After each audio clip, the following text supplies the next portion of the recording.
Give me a home out in the bush, please. Lots of more trees, a bong or two, me mate. Wild roost, some skunk out the back. Hydro in the shed, and the old smoking shed, and the old smoking shed.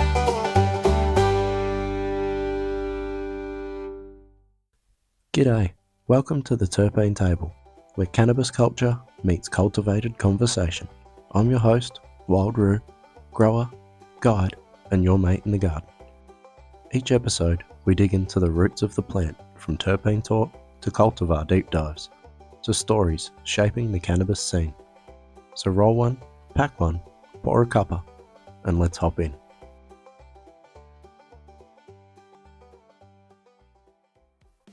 This episode of the Terpene Table is brought to you by Growers Pal. Aussie legends when it comes to keeping your clones safe in transit.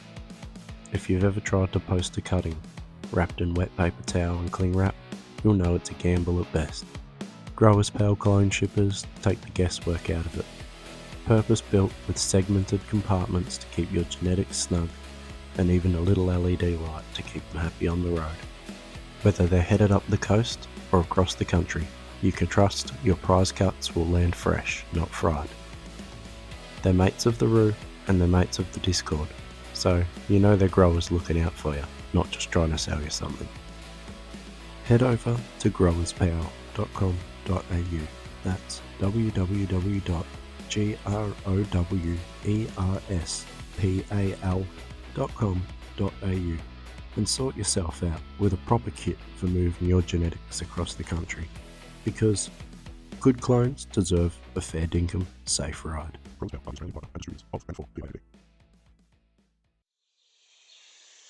At Blazing Trail, we're on a joyful adventure celebrating life, love, and nature's beauty. We cultivate vibrant outdoor connections, foster community collaborations, and source wholesome treasures like our Sprout seed starter for precise, energy-efficient germination, and FlexiGerm silicone seed pods for sustainable, airflow-enhanced sprouting. All with the care for our world. Join us in blazing a sustainable trail filled with laughter and magic. Visit blazingtrail.com.au. While we're on the subject of good gear, I'm going to give a cheeky shout out to my own spot, the Wild Vault. It's packed with glass, gadgets, and grow gear, all the little treasures that make your sesh just that bit sweeter. So, if you're looking for something fresh to add to your kit, swing by thewildvault.xyz and have a sticky beak. It's basically a toy box for grown-up stoners. And hey, if it's genetics you're chasing, head over to our mates at wildrootcultivars.com and check out what they've got cooking. Anyways, I'm starting to sound like a used car salesman, so back to the show. G'day legends, welcome back to the Terpene Table, the show where we pull up a chair, roll up some knowledge, and dig deep into the green world of cannabis. I'm your host, Wild Roo, and today we're talking about what really feeds your plants, and what separates salt, Synganic, and organic growing styles. Now, this one's for the growers who have sat there scratching their heads wondering, why does everyone fight about nutrients like it's a religion? We're going to break it down. No fluff, no bias, just facts, flavour, and a little Roo wisdom. Alright, let's kick this one off with the salty boys. Salt-based nutrients, sometimes called mineral or synthetic. They are basically your straight-to-the-vein feeding style.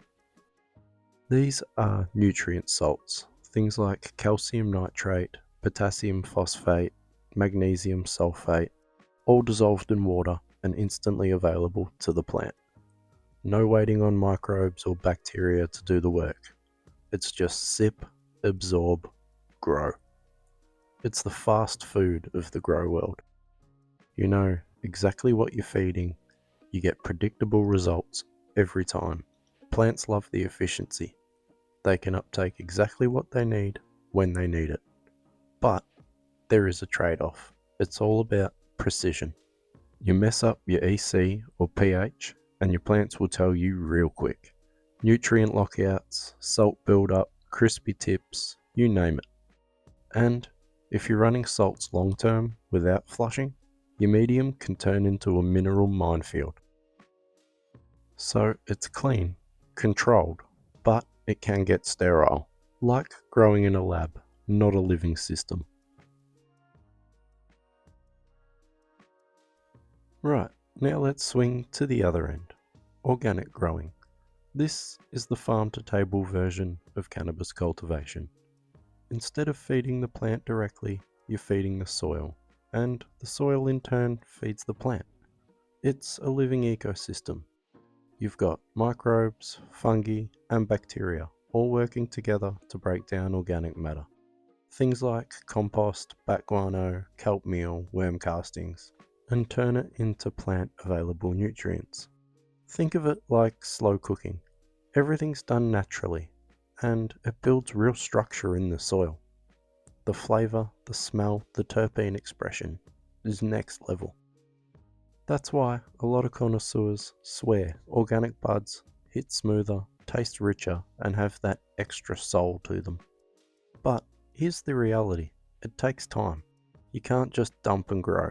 You've got to build up that soil, manage your microbial life, and understand the balance. Overwater it and you're drowning the microbes, underfeed the soil, and your plants might fade early. It's more of a patient game, but it's also more sustainable and way more forgiving on the environment. Rightio, now we wind up at the middle ground, Synganic growing.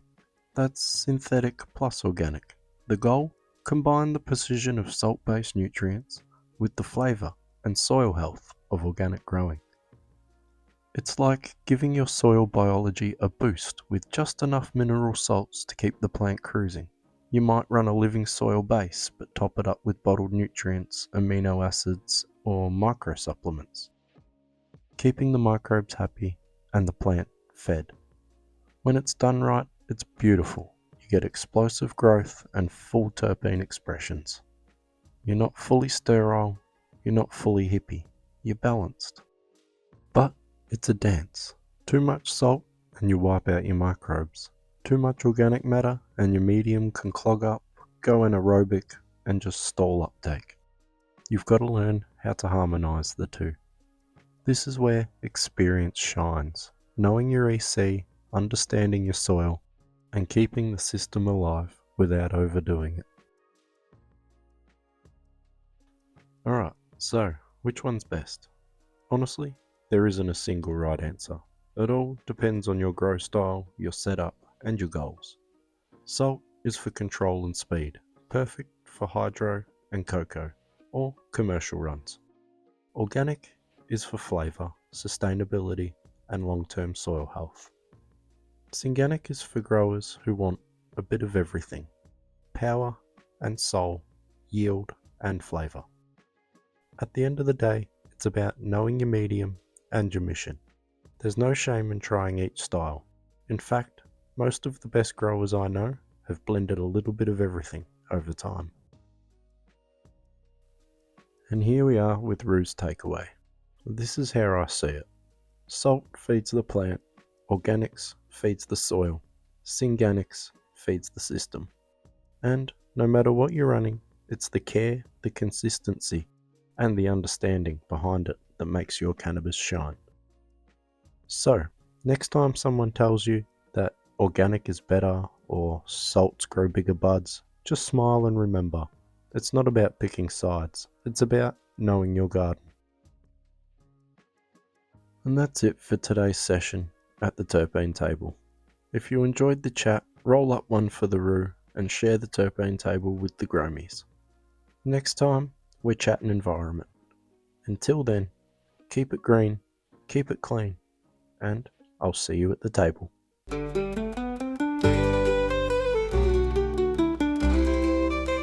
Give me a home out in the bush, please, with lots of more trees, a bomb or two, me, mate. Wild roots, some skunk out the back, hydro in the shed, in the old smoking chair. In the old smoking chair.